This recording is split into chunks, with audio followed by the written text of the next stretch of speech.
Bienvenidos a la Biblia Católica en un año. En el nombre del Padre, y del Hijo, y del Espíritu Santo. Amén. Diciembre 23. Segundo libro de los Macabeos, capítulo 2. Consta en los archivos que el profeta Jeremías ordenó a los deportados que tomaran fuego, como ya se ha indicado, y que el profeta, después de entregarles la ley, les mandó que no olvidaran los preceptos del Señor, ni se desviaran al ver los ídolos de oro y plata y la pompa que los rodeaba. Entre otras recomendaciones similares, los exhortaba una y otra vez a que no apartaran la ley de sus corazones. Se decía en el escrito como el profeta, advertido por un oráculo, mandó llevar con él la carpa y el arca, y como partió hacia la montaña donde Moisés había subido para contemplar la herencia de Dios. Al llegar, Jeremías encontró una caverna, allí introdujo la carpa, el arca y el altar del incienso y clausuró la entrada. Algunos de sus acompañantes volvieron para poner señales en el camino, pero no pudieron encontrarlo. Y cuando Jeremías se enteró de esto, los reprendió, diciéndoles: Ese lugar quedará ignorado hasta que Dios tenga misericordia de su pueblo y lo reúna. Entonces el Señor pondrá todo de manifiesto, y aparecerá la gloria del Señor y la nube, como apareció en tiempos de Moisés y cuando Salomón oró para que el santuario fuera solemnemente consagrado. Además, se hacía constar que Salomón, lleno del espíritu de sabiduría, ofreció el sacrificio de la dedicación y la terminación del templo. Así como Moisés oró al Señor y bajó fuego del cielo, que devoró las ofrendas del sacrificio, así también cuando oró Salomón, bajó fuego y consumió la víctima. Moisés había dicho: Por no haber sido comida, la oblación ofrecida por el pecado ha sido destruida. De la misma manera, Salomón celebró los 8 días de fiesta. Los mismos hechos se narraban en los archivos y en las memorias de Nehemías, donde se relataba, además, como éste fundó una biblioteca, en la que reunió los libros que tratan de los reyes, los libros de los profetas y los de David, así como también las cartas de los reyes sobre las ofrendas. Del mismo modo, Judas reunió todos los escritos dispersos a causa de las guerras que hemos padecido, los cuales están ahora en poder nuestro. Si ustedes necesitan alguno de estos escritos, manden a alguien que los venga a buscar. Les escribimos esto, próximos a celebrar la purificación del templo. También ustedes hagan lo posible por celebrar estos días. El Dios que salvó a todo su pueblo y concedió a todos la herencia, el reino, el sacerdocio y la santificación, como lo había prometido por medio de la ley, ese mismo Dios, así lo esperamos, tendrá compasión de nosotros y nos reunirá en el santuario, desde todas las partes de la tierra. Porque Él nos ha librado de graves males y ha purificado el lugar santo. La historia de Judas Macabeo y sus hermanos, de la purificación del gran templo y de la dedicación del altar, así como las guerras contra Antíoco Epífanes y su hijo Eupator, y las manifestaciones celestiales a los que combatieron valerosamente en favor del judaísmo, los cuales, siendo tan pocos, saquearon todo el país, expulsaron las hordas extranjeras, recuperaron el santuario célebre en todo el mundo, liberaron la ciudad y restablecieron las leyes que estaban en peligro de ser abolidas. Porque el Señor, en su gran benignidad, se mostró propicio con ellos. Todo esto ha sido expuesto en 5 libros por Jasón de Cirene, y nosotros intentaremos resumirlo en uno solo. En efecto, teniendo en cuenta la enorme cantidad de cifras y la dificultad que encuentran, por la amplitud de la materia, los que desean sumergirse en los relatos de la historia, hemos procurado ofrecer un relato ameno para los aficionados a la lectura, práctico para los que quieren grabar los hechos en su memoria y útil para todos indistintamente. Para nosotros, que hemos asumido la penosa tarea de hacer este resumen, la obra no ha sido fácil, sino que nos ha costado muchos sudores y desvelos, como no es cosa fácil preparar un banquete, tratando de complacer a todos. Sin embargo, soportamos con gusto esta molestia para utilidad de muchos, dejando al autor el examen detallado de cada hecho, para esforzarnos nosotros por seguir las reglas de un resumen. Porque así como al arquitecto de una casa nueva, le corresponde preocuparse de toda la construcción, en tanto que los decoradores y pintores solo se ocupan de la ornamentación, pienso que lo mismo sucede con nosotros. Al historiador le compete profundizar y analizar las ideas y examinar cada cosa en detalle, pero al que se propone resumir los hechos, se le permite hacer una síntesis de la obra, omitiendo tratar el tema en forma exhaustiva. Comencemos, entonces, la narración sin alargar tanto los preliminares, porque sería absurdo extenderse en la introducción y ser breve en la historia misma. Segundo libro de los Macabeos, capítulo 3. Cuando la ciudad santa se encontraba en completa paz y las leyes se observaban a la perfección, gracias a la piedad y a la rectitud del sumo sacerdote Onías, solía suceder que hasta los mismos reyes honraban el santuario y lo enriquecían con espléndidos regalos, hasta tal punto que Seleuco, rey de Asia, mantenía con sus propios recursos todas las expensas para la celebración de los sacrificios. Pero un tal Simón, de la familia de Bilgá, que había sido designado administrador del templo, tuvo diferencias con el sumo sacerdote en lo relativo al control de los mercados de la ciudad. Como no lograba imponerse a Onías, acudió a Apolonio de Tarso, que era entonces gobernador de Celesiria y de Fenicia, y le comunicó que el tesoro de Jerusalén estaba repleto de incontables riquezas, tanto que la cantidad de dinero era incalculable y muy superior al presupuesto de los sacrificios, y nada impedía que fuera puesto a disposición del rey. En una audiencia con el rey, Apolonio lo puso al tanto de las riquezas que le habían sido denunciadas, y el rey designó a Heliodoro, su encargado de negocios, y lo envió con la orden de incautarse de aquellos tesoros. Heliodoro emprendió inmediatamente el viaje, fingiendo que inspeccionaba las ciudades de Celesiria y Fenicia, aunque su intención era cumplir los planes del rey. Al llegar a Jerusalén, fue recibido amistosamente por el sumo sacerdote de la ciudad, al que informó sobre la denuncia que se había hecho y le manifestó el motivo de su presencia, preguntándole si todo eso era verdad. El sumo sacerdote le explicó que se trataba de unos depósitos pertenecientes a las viudas y a los huérfanos, y que una parte pertenecía a Hircano, hijo de Tobías, que era un personaje de posición muy elevada. Contrariamente a la calumniosa denuncia de Simón, el total ascendía a 400 talentos de plata y 200 de oro. Y no se podía defraudar a los que habían depositado su confianza en la santidad de ese lugar y en la inviolable majestad de aquel templo venerado en todo el mundo. Pero Heliodoro, siguiendo las órdenes del rey, sostenía inflexiblemente que aquellas riquezas debían ser confiscadas en beneficio del tesoro real.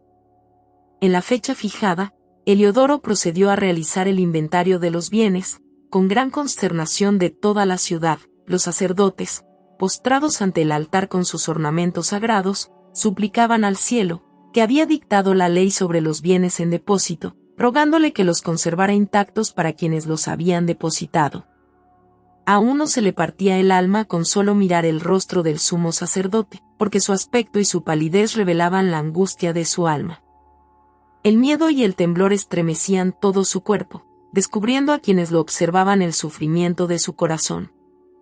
Además, algunos salían de sus casas en grupos para hacer rogativas públicas, a causa del inminente ultraje a que se vería expuesto el santuario. Las mujeres, ceñidas de cilicio debajo de los senos, se aglomeraban en las calles. Las más jóvenes, habitualmente recluidas, corrían, unas a las puertas, otras a los muros, y otras, se asomaban por las ventanas. Todas elevaban sus plegarias con los brazos extendidos hacia el cielo.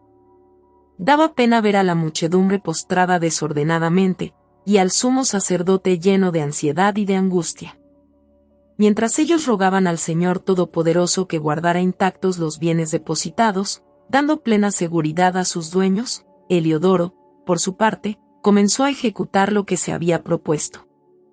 Pero cuando ya se encontraba con su escolta junto al tesoro, el soberano de los espíritus y de toda potestad, se manifestó tan esplendorosamente que todos los que se habían atrevido a venir con él, heridos por el poder de Dios, quedaron sin fuerzas y acobardados. Porque se les apareció un caballo montado por un temible jinete y ricamente enjaezado, el cual, arrojándose con ímpetu, levantó contra Heliodoro sus cascos delanteros. El jinete aparecía cubierto con una armadura de oro. También se le aparecieron otros dos jóvenes de extraordinario vigor, resplandecientes por su hermosura y vestidos espléndidamente. Ellos se pusieron uno a cada lado y lo azotaban sin cesar, moliéndolo a golpes. Heliodoro cayó en tierra, envuelto en una densa oscuridad, y enseguida lo recogieron y lo sacaron en una camilla. Así llevaban ahora, incapaz de valerse por sí mismo, al que poco antes había entrado al tesoro, acompañado de numeroso séquito y de toda su escolta. Y todos reconocieron claramente la soberanía de Dios. Mientras él yacía derribado por la fuerza divina, sin habla y sin esperanza de salvación, los judíos bendecían al Señor, que había glorificado su propio lugar. El templo, que poco antes había estado lleno de miedo y consternación, desbordaba ahora de alegría y de júbilo por la manifestación del Señor Todopoderoso. Enseguida, algunos de los acompañantes de Heliodoro rogaron a Onías que invocara al Altísimo, a fin de que perdonara la vida al que ya estaba a punto de expirar. El sumo sacerdote, temiendo que el rey sospechara que los judíos habían atentado contra Heliodoro, ofreció un sacrificio por su curación.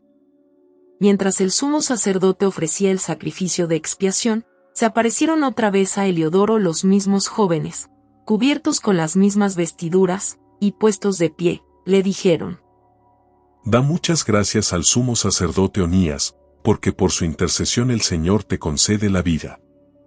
Y ahora tú, que has sido castigado por el cielo, anuncia a todos la grandeza del poder de Dios. Dicho esto, desaparecieron. Heliodoro, después de ofrecer un sacrificio al Señor y de orar largamente al que le había concedido la vida, se despidió de Onías y volvió con sus tropas a donde estaba el rey. Y daba testimonio delante de todos de las obras del gran Dios, que él había contemplado con sus propios ojos. Cuando el rey preguntó a Heliodoro a quien convendría enviar otra vez a Jerusalén, él respondió: Si tienes algún enemigo o alguien que conspira contra el gobierno, envíalo allá y volverá molido a golpes, si es que logra salvar su vida. Porque te aseguro que una fuerza divina rodea aquel lugar, el que tiene su morada en el cielo vela por él y lo protege, y a todos los que se acercan con malas intenciones los castiga con la muerte. Así terminaron los hechos referentes a Heliodoro y a la preservación del tesoro. Palabra de Dios. Te alabamos, Señor. Eclesiástico, capítulo 51. Versículos del 1 hasta el 12. Quiero darte gracias, Señor y Rey, y alabarte, Dios, mi Salvador. Yo doy gracias a tu nombre, porque tú has sido mi protector y mi ayuda, y has librado mi cuerpo de la perdición, del lazo de la lengua calumniadora y de los labios que traman mentiras. Frente a mis adversarios, tú has sido mi ayuda y me has librado, según la grandeza de tu misericordia y de tu nombre, de las mordeduras de los que iban a devorarme, de la mano de los que querían quitarme la vida, de las muchas aflicciones que padecí, del fuego sofocante que me cercaba, de las llamas que yo no había encendido, de las entrañas profundas del abismo, de la lengua impura, de la palabra mentirosa, y de las flechas de una lengua maligna. Mi alma estaba al borde de la muerte, mi vida había descendido cerca del abismo. Me cercaban por todas partes y nadie me socorría, busqué el apoyo de los hombres y no lo encontré. Entonces, me acordé de tu misericordia, Señor, y de tus acciones desde los tiempos remotos, porque tú libras a los que esperan en ti y los salvas de las manos de sus enemigos. Yo hice subir desde la tierra mi oración, rogué para ser preservado de la muerte. Invoqué al Señor, Padre de mi Señor, no me abandones en el día de la aflicción, en el tiempo de los orgullosos, cuando estoy desamparado. Alabaré tu nombre sin cesar y te cantaré en acción de gracias. Y mi plegaria fue escuchada, tú me salvaste de la perdición y me libraste del trance difícil. Por eso te daré gracias y te alabaré, y bendeciré el nombre del Señor. Den gracias al Señor, porque es bueno, porque es eterno su amor. Den gracias al Dios de las alabanzas, porque es eterno su amor. Den gracias al guardián de Israel, porque es eterno su amor. Den gracias al Creador del universo, porque es eterno su amor. Den gracias al Redentor de Israel, porque es eterno su amor. Den gracias al que congrega a los dispersos de Israel, porque es eterno su amor. Den gracias al que construye su ciudad y su santuario, porque es eterno su amor. Den gracias al que hace florecer el poderío de la casa de David, porque es eterno su amor. Den gracias al que eligió como sacerdotes a los hijos de Sadoc, porque es eterno su amor. Den gracias al escudo de Abraham, porque es eterno su amor. Den gracias a la roca de Isaac, porque es eterno su amor. Den gracias al fuerte de Jacob, porque es eterno su amor. Den gracias al que eligió a Sión, porque es eterno su amor. Den gracias al Rey de todos los reyes, porque es eterno su amor. Él exaltará el poder de su pueblo, para que lo alaben todos sus fieles, los hijos de Israel, el pueblo que está cerca de él. Aleluya. Gloria al Padre y al Hijo y al Espíritu Santo. Como era en el principio, ahora y siempre, por los siglos de los siglos. Amén. Libro del Apocalipsis, capítulo 14.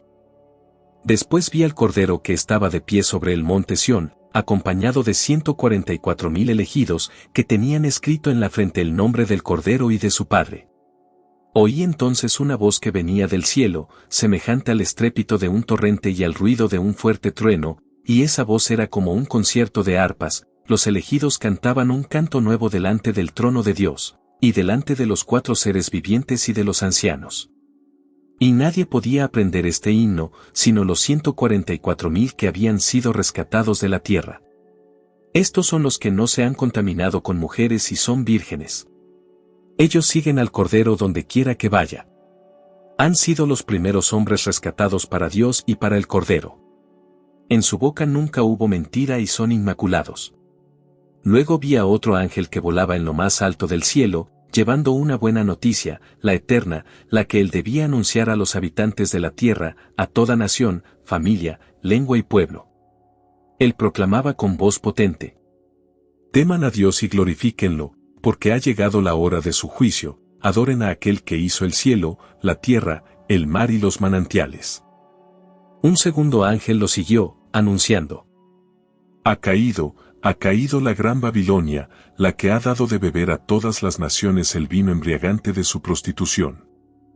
Un tercer ángel lo siguió, diciendo con voz potente: el que adore a la bestia o a su imagen y reciba su marca sobre la frente o en la mano, tendrá que beber el vino de la indignación de Dios, que se ha derramado puro en la copa de su ira, y será atormentado con fuego y azufre, delante de los santos ángeles y delante del Cordero.